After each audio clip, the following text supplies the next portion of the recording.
us in this congregation are of a certain age, which means that we remember a time when children's lives were far less fettered than they are today. I grew up on several acres in the country in southwest Ohio. And we kids, my three brothers and I, we roamed up and down our creek and through our woods on foot and far afield on our bikes. I sometimes think that if parents had known just how far kids in those days rode their bikes, there wouldn't have been any more bike riding. But parents waved goodbye early in the day and didn't call us back till dinner time. I'm told that similar adventures unfolded for children in suburbs and cities as well. Daily freedom to ramble and parental voice calling the wanderers in before supper. Those may have been among our earliest experiences of being called by name, called in for dinner at the end of a long day. This morning we have 3 calls and 3 worlds to ponder. The first is that of the prophet Isaiah, a call issued in the world of Jerusalem in the 8th century before Jesus was born to Mary and Joseph. The book of Isaiah is one of the most quoted in the Bible. You know many of Isaiah's words from Handel's Messiah. It is a huge, wide-ranging book devoted to the rebellion against God that afflicted the Hebrew people, to the period of exile that followed, and to the restoration of the people to Jerusalem, to God's holy city. In other words, it's a book in which God's engagement with the human story is detailed as both vast and intimate. Isaiah's call to prophecy in about 742 BCE coincided with the beginnings of the westward expansion of the Assyrian Empire. That military expansion threatened the Hebrew people. Isaiah proclaimed the Assyrian movement a warning from God to a godless people. His call was to urge the people to turn from war and violence and exploitation and toward peace and compassion and justice. Our second world and call are those of Jesus. Jesus, as we well know, was born into first century Judea, an area occupied and controlled at that point by Rome. The Assyrians were long gone, and so were the Babylonians and the Persians who had followed them. But the people of Israel were not yet independent of the rule of others. A vibrant Jewish community thrived under Roman oppression, but unrest and eventually rebellion continued. For the oppression of one people by another is never the will of God. And neither are poverty, nor hunger, nor illness. And so with Jesus, God's call, issued first through the prophets of centuries earlier, God's call to peace and compassion and justice continued. And finally, we come to our own world and call. We are not lacking for unrest and uncertainty. Human and planetary needs are as profound as ever. We can find plenty to do in response to God's continuing call to peace and compassion and justice.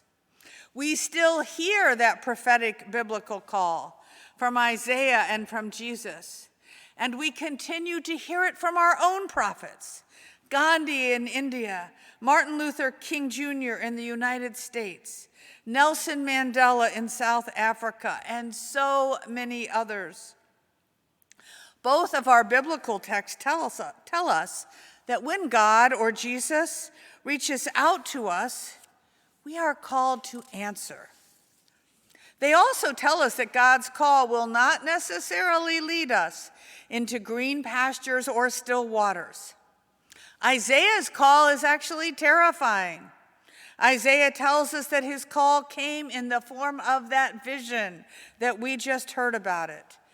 A vision of a physically immense and terrifying God, a God surrounded by those winged flying seraphs. They look like dragons or serpents. This is a God whose presence fills the temple with smoke and shakes its pillars. I want you to remember that vision as we sing today. We sing so beautifully and so peacefully in the words of Isaiah. But imagine that we are suddenly privy to his vision. Imagine that our sanctuary is filled with the presence of God, as Isaiah experienced. Those winged serpents fly through our doors, and smoke fills our space, and our pillars shake. And then in the face of Isaiah's claim of unworthiness, in the presence of this awe-inspiring God, one of the seraphs touches a hot coal to his lips and tells him that he is now cleansed and prepared to speak God's word to God's people. This is not a tame or domesticated God. This is not a God who moves gently or timidly. This is a wild, powerful, intrusive God. And yet, nevertheless, or perhaps because of that wild pull of a demanding God, Isaiah says, yes, I will go. When God says, whom shall I send? Isaiah responds, send me. Send me. Jesus' call to his first disciples, Peter and James and John, seems on the surface perhaps more enticing. He borrows Simon Peter's boat so that he can row out a bit and preach to the crowd that is gathered around him. And then he instructs Peter to put out into deep water and let your nets down for a catch. Now this sounds like a simple request. Maybe it's not all that enticing, because Peter and his companions have already been fishing all night and have caught nothing. They are no doubt exhausted and discouraged. They just want to go home and sleep. Peter resists, telling Jesus that his command is pointless. But then Peter quickly changes course and says, if you say so, I will let down the nets. And what happens? That wild, untamed, undomesticated God makes God's self known in the form of an unexpected, enormous net-bursting catch. A catch that fills the boat so fully that they begin to sink. And Peter, like Isaiah before him, cries out his unworthiness, his sinfulness, the impossibility of his encountering such a God. Jesus, however, like our Creator God before him, has found whom he wants to send. Now, what about your call? What about you as an individual? You may discover God's call in a dramatic and exciting encounter, as Isaiah did, as Peter and James and John did. There are many such calls in the Bible. But it would be a mistake to conclude that God calls only in circumstances of high drama.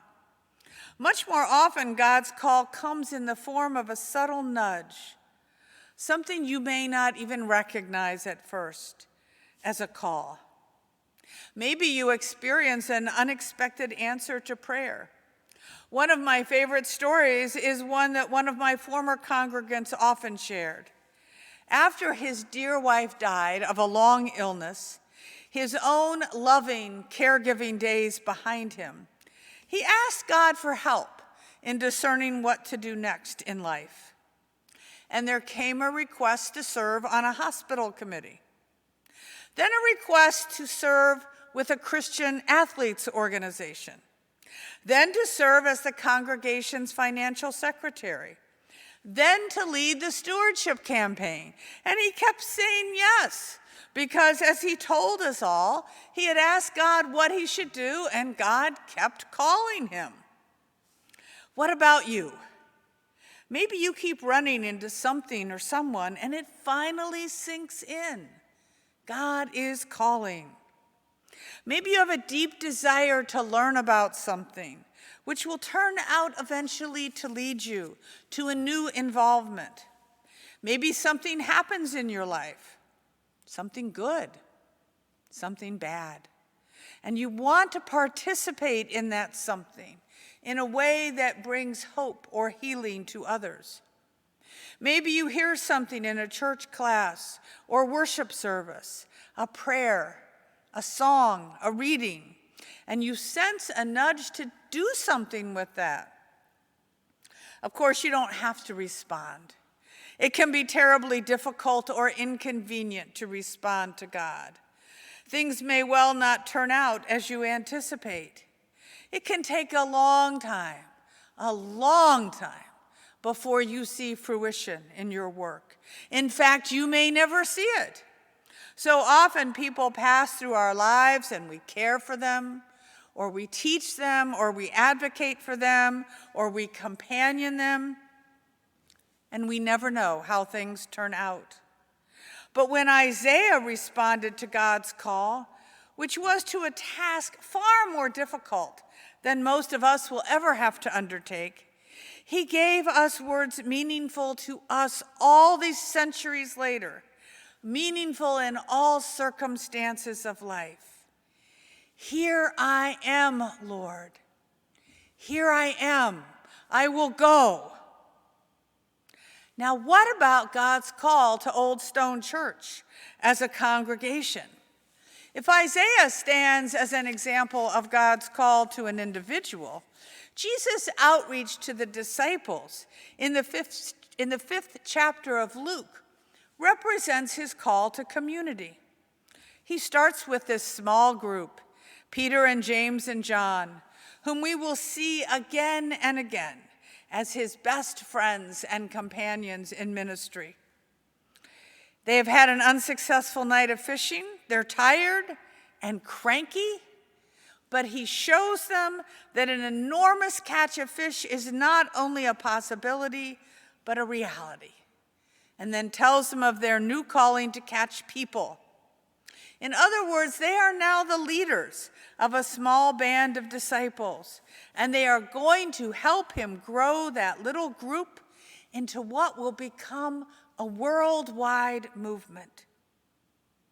We at Old Stone represent one of the communities of the larger church, the worldwide church.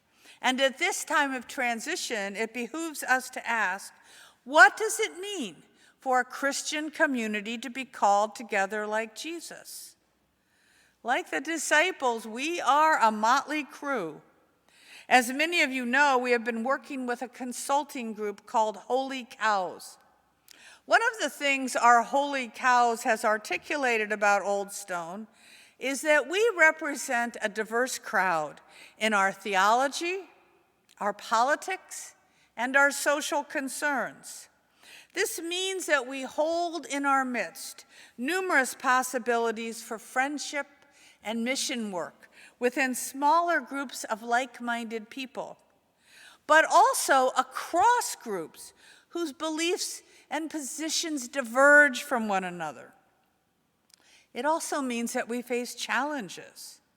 As our country becomes more divided, the broader church often follows suit, when instead we should be out in front, showing what diversity in healthy community looks like. It's hard work to learn to get along with people whose views and priorities differ from our own. I hope that Old Stone will set a goal of intentionality in developing that sort of getting along as a great strength rather than something about which to be anxious or apprehensive. Jesus has always thought it possible. His immediate followers included women and men, Gentiles and Jews, adults and children, fishermen and men of great wealth, women householders and women isolated from their communities. the exuberantly healthy and wealthy, and the sorrowfully damaged and destitute. Can we not build a similar community of love and grace? A congregational community is called together by Jesus in order to care for its own, to care for the world, and to spread the extravagant good news of Jesus' presence and grace. Like so many, we have had a hard time of that during these past 2 years of pandemic and pastoral transitions. But in working with the deacons, in going to a mission and urban wellness meeting this week, in spending time with our staff, I get to see many bright glimmers of light. We have a road to travel. We've let things slide and have depended on pastoral leadership to do the work that is rightfully the work of the congregation. When Jesus issued a call to those tired and irritable fishermen, it was not a call to watch him do everything. It was a call to build a community and get out into the world, to go fishing for people whom he knew would find his good news irresistible. A Lutheran scholar named Samuel Giere tells us that a call is the intersection of God's providential care and God's reconciliation of the entire cosmos with our personal sense of belonging and purpose. Call is an intersection, that place where God's desire for all of creation encounters each of us. Who we are, what our gifts are, what we long to be as individuals and as a church. Presbyterian writer and pastor Frederick Buechner puts it somewhat more simply. God's call is found at the place where our deep gladness and the world's deep hunger meet. How is God calling you? As your own individual self listening today, and as part of a wider church community, where do you find gladness in work and play? For what is the world starving? How do those desires intersect? Do you hear God calling you by name, calling you to this table today and to service in the world? Where can you say, "Here I am, send me"? Where are nets filled with fish being tossed your way? Will you answer? Thank God that we are called and that we are gifted to respond. Amen.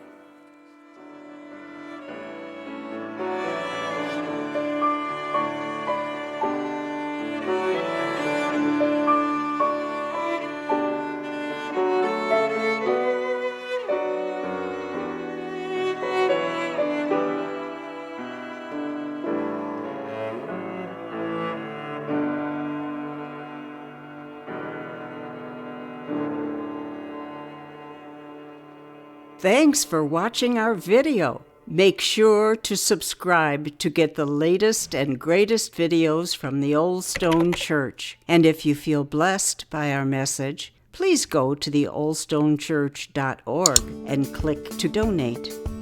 God bless you today and forever. The Old Stone Church. We've been loving Christ and serving City since 1820.